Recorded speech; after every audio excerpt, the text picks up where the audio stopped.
that last incident that changed the piece you were going to read today. Yeah. So something did change. Thank you so much, Donna. Our next rouletter is going to tell a war story from his daredevil stunt days. Please welcome Brian Grosz. Good, sir, Grosz. It's been a weird morning. Excellent.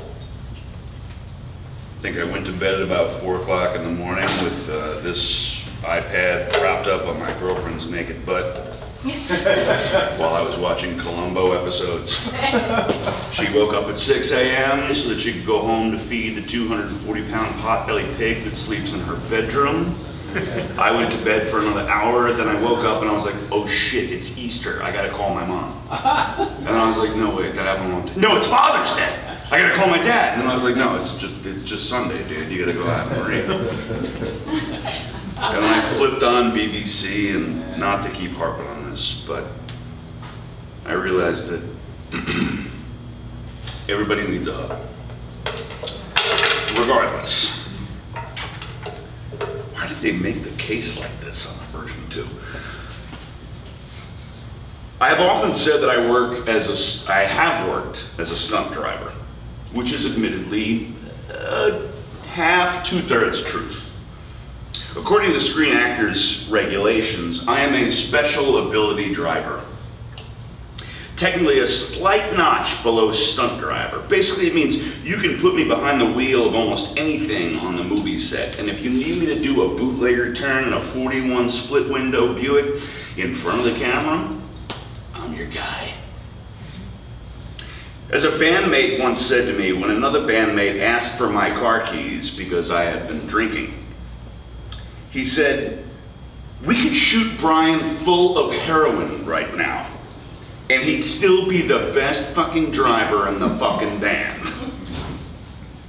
So I get a call from The Suit one day. A wonderful New York Italian who smoked Lucky Strikes like he owned stock in the company and was always dapperly dressed, despite the fact that there was constantly 50-weight motor oil under his fingers, and his knuckles have been busted so many times that I hope he never gets divorced, because he'll need an angle grinder to take that wedding ring off. The Suit, everyone in the shop had a nickname. The two of which I remember the most are Grandpa, the oldest guy in the shop, and Cribby, who got his name because he didn't show up for work one day. So the Suit called Cribby's mother. Where's Roger? Well, he's still asleep. I mean, he was at a Grateful Dead show last night. So the Suit replied, okay, so have you checked for crib death? He was Cribby from there on out. Now, I didn't have a nickname yet. Brian, I need you and your 55 tomorrow for a shoot. It's a Spielberg film. Gas up and be at the shop by 4 a.m. So I get to the shop barely an hour sober. And the Suit says to me, turns out the crew doesn't want your 55, so you're gonna drive the brown Pontiac that's running in the lot. Go sit in it for a minute, get used to it. So I go out to the lot, and I spot a brown Pontiac Bonneville, and it is gorgeous. Landau top, pristine interior, clean white wall tires. Obviously somebody's baby, to quote Jackson Browne. And yes, it required some getting used to, because I had never seen an automatic transmission where it went from park to drive and reverse was all the way at the end. The Suit walks out of the shop into the lot and shouts at me, Brian, not that Pontiac, that Pontiac. While gesturing to another car in a torrential downpour. Brown is a generous way of describing this 23-foot-long monstrosity from 1958. It was at least 3 colors. The major ones being rust and primer. Brian, the Suit said, I know you know how to get down to Borough Hall. So I want you to lead this pack, starting with the 2 girls in the Valiants and the guy in the Buick. Make a left out of the lot, then a right, then you'll hit the hutch, then you can pick up the FDR to the bridge. And he walked away in the rain that was gaining tsunami status. So I gave the hand signal for Autobots, move out. Immediately, I noticed that the dashboard lights didn't work, which can be an important accoutrement at 4 a.m. Then I realized that the windshield wiper blades had obviously not been changed since the car was built, and as a result are just creating a Fillmore East acid test light show with the rainwater on the windshield. And then, as I am cursing the suit to high and low, I look down at the passenger floorboard, and I see that the air filter for the carburetor, which was obviously not in an active line of duty. And in a fit of anger, I took my right foot off the gas pedal, and I kicked that thing. It revealed a giant hole in the floorboard. And it was apparently there for a reason, because the header pipes were obviously rusted out and carbon monoxide began filling up the car. So here I am at 4 a.m. driving an ancient jalopy on one of New York City's most treacherous and narrowest parkways, littered with potholes in a torrential downpour, wearing sunglasses and leaning my head out the window, Ace Ventura style, just so I can see, while toxic smoke is pouring in, and every puddle I ride through would splash up to drench me. We got to the set on time. But when the suit arrived, I grabbed him by his lapels and grumbled, either you really trust me, or you want me fucking dead. We gotta shoot, let's go to wardrobe, he replied. Later in the day, Grandpa walked up to me in the car, scratched his head and said, I can't believe the cow made it. Apparently that's what they called the car, the cow. That thing hadn't run for 15 years until yesterday. I spent all day on it. That statement led to another grumble, albeit an internal one, because you have to appreciate a man in his 80s who's still turning wrenches at an auto shop. As I'm sitting with the crew at meal break, angrily eating with prison, the suit looks at me and smirks. We have your shop name. While this brought me a bit of a flattered smile, I'm still scowling under a slow arched eyebrow. Your shop name is Rambo. We can send you alone in the shittiest car in the lot, and you'll get the job done. If it catches fire, the union will give you hazard pay and smoke pay. If you get wet, the union will give you water pay. If the axle snaps, I know you know how to get that thing to stop on the side of the road. Hell, I was half expecting to see you on the FDR this morning lighting a cigarette off of the smoldering wreckage. They wanted that car, and you're the only one who could get it here. To you, Rambo, he said while raising his paper cup of shitty craft service coffee. Yeah, suit, fine, thanks. But I still gotta get it back to the shop. I trust you, Rambo. You got this. The suit still calls me Rambo to this day. And I still call him every Father's Day.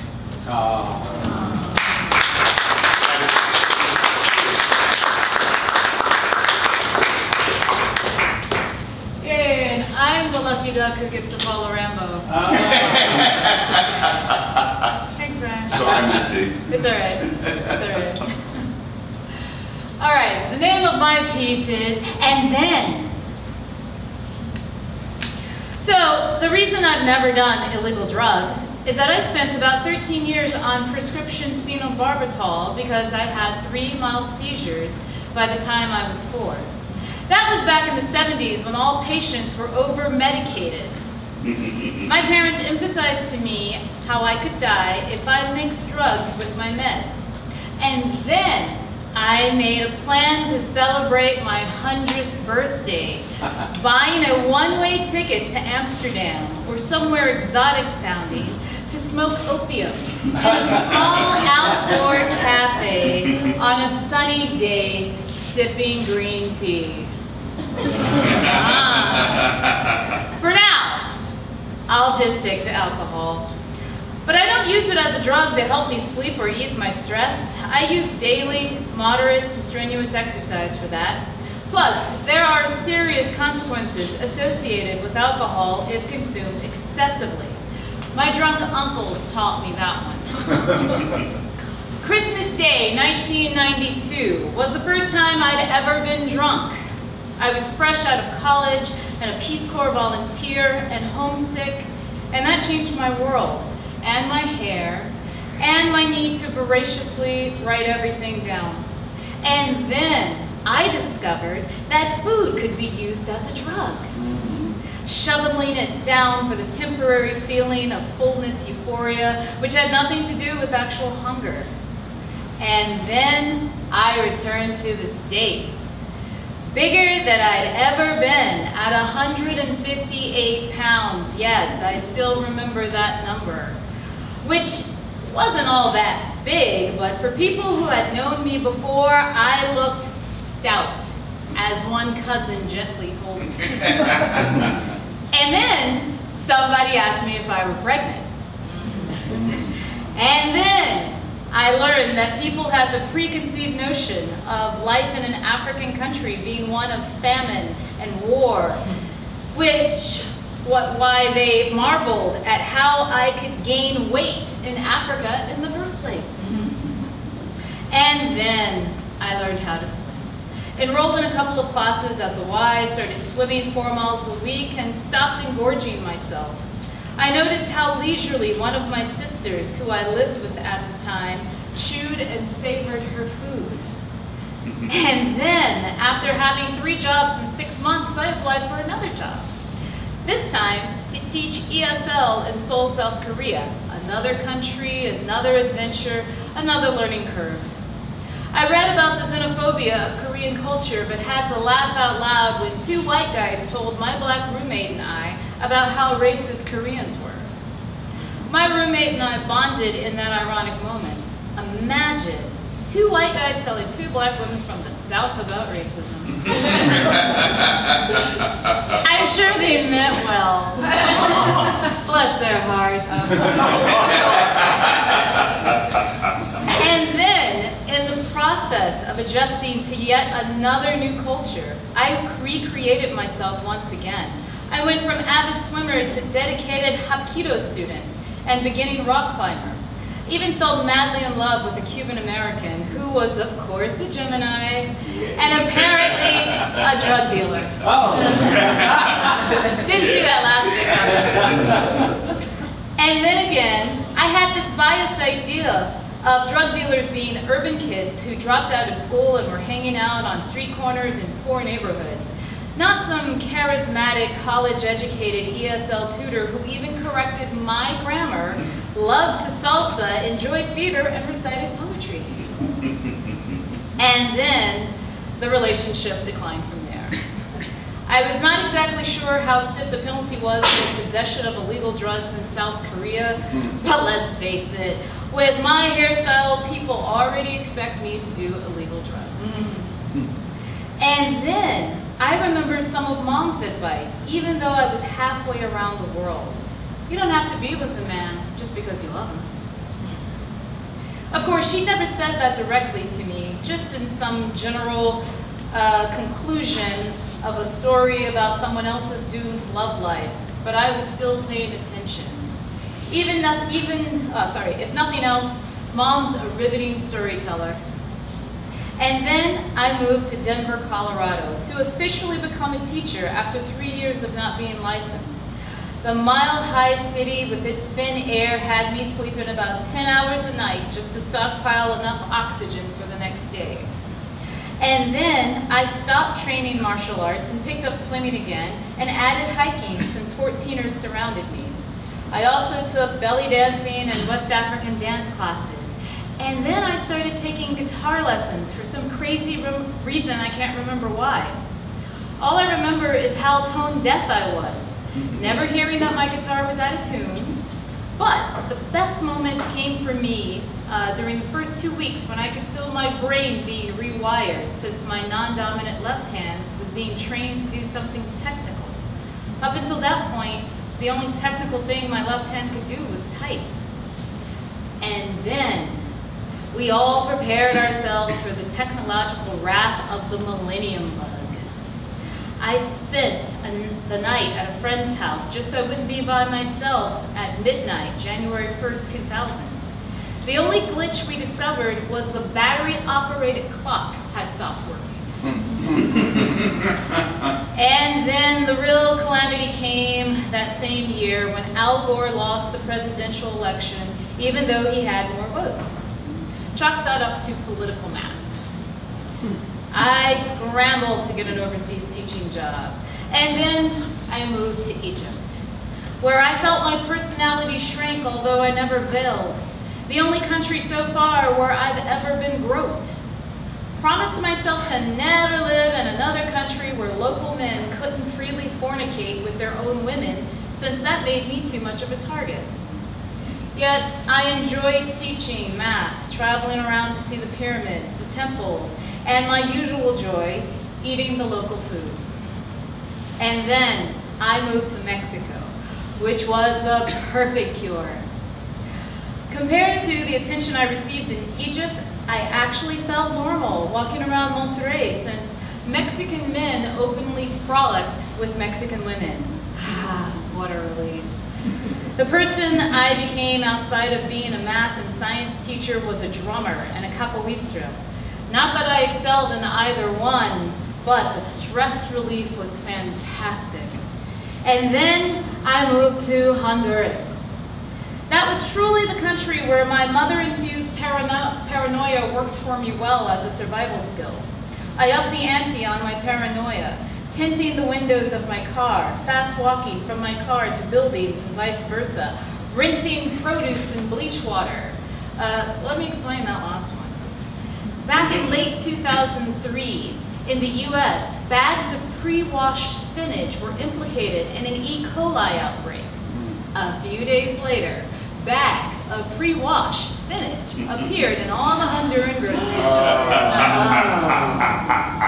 That's right, give it to the brown people, right? And then Barack Obama became the 44th president of the United States in 2008, effectively ending my 8-year self-imposed exile. And then I moved to the center of the creative universe in 2009 and have been living happily ever after in Austin, Texas.